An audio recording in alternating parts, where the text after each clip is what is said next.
Tabe selamat lingun latai salam sehujud kerendeng melempang. Adil katalinu bacuramin kasaruga basengat kajabata. Arus, arus, arus. Baik, terima kasih. Pada kesempatan kali ini kami dari kelompok 1B Prodi Pendidikan Kimia akan mereview buku yang berjudul tentang Demokrasi dan Politik yang ditulis oleh Dr. Thomas Tokan, Pureklolon, MPH MM MSI yang diterbitkan oleh Intrans Publishing di Malang tahun 2019. Di bab pertama, Dr. Thomas menyatakan dua hal penting. Yang pertama adalah politik dan demokrasi.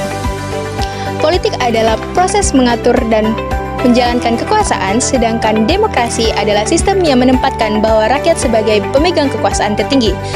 Bab ini jadi fondasi bahwa politik itu cara menjalankan kekuasaan, dan demokrasi menentukan siapa pemilik kekuasaan, yaitu rakyat. Baik, saya akan membahaskan yaitu bab 2. Bab 2 membahas bagaimana kekuasaan bekerja dalam demokrasi. Thomas menjelaskan bahwa kekuasaan harus didasarkan pada legitimasi dan diawasi agar tidak disalahgunakan. Intinya, demokrasi hanya sehat dalam kekuasaan transparan, akuntabel, dan tetap dalam kontrol rakyat.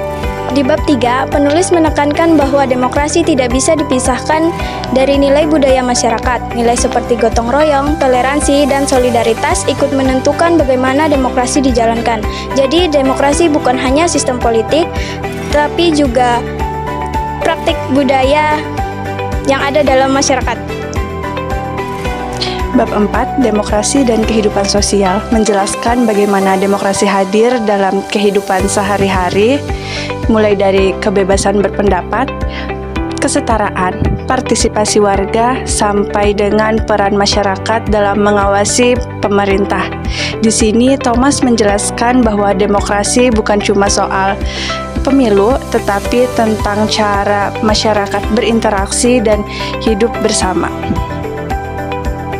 Bab 5 yaitu demokrasi sebagai sebuah sistem yang terdiri dari banyak elemen, politik, hukum, sosial, ekonomi, dan budaya. Thomas juga menjelaskan teori-teorinya dan model-modelannya. Intinya, demokrasi itu sistem yang kompleks dan berkembang sesuai konteks tiap negara. Di bab terakhir, penulis mengaitkan demokrasi dengan Pancasila. Pancasila dipahami sebagai landasan etika untuk menjalankan politik di Indonesia, mulai dari musyawarah, kemanusiaan, persatuan, hingga keadilan sosial. Bab ini menegaskan bahwa demokrasi Indonesia harus sesuai dengan nilai Pancasila, bukan meniru sistem luar secara mentah-mentah.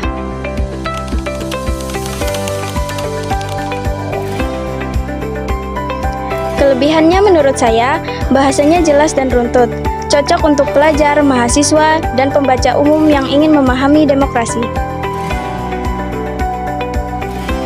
Menurut saya, kelebihannya setiap bab itu saling terikat, jadi enak banget buat ngikutin alurnya.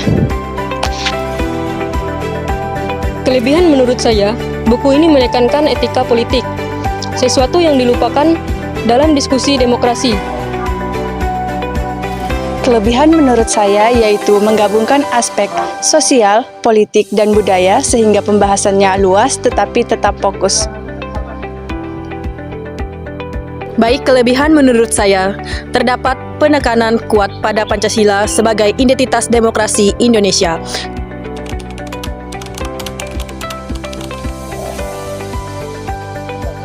Kekurangan menurut saya, kurang banyak contoh kasus aktual Indonesia. Terima kasih.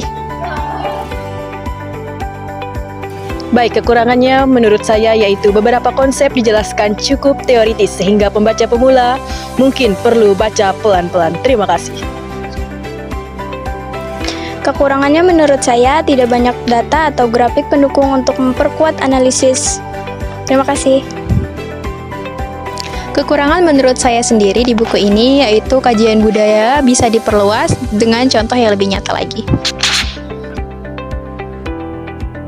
Baik, kekurangan menurut saya yaitu bab tentang Pancasila cukup padat, mungkin terasa berat bagi pembaca baru. Terima kasih.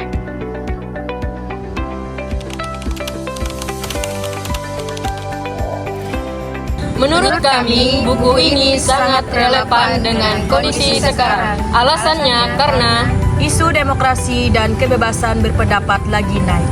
Jangan lupa like, comment, And subscribe. dadah!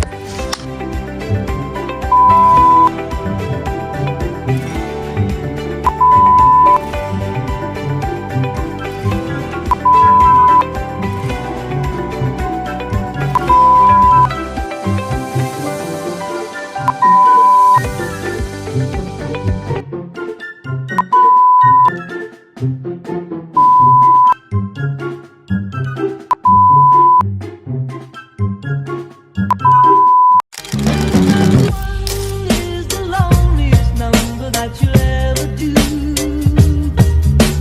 Two can be as bad as one. It's the loneliest number since the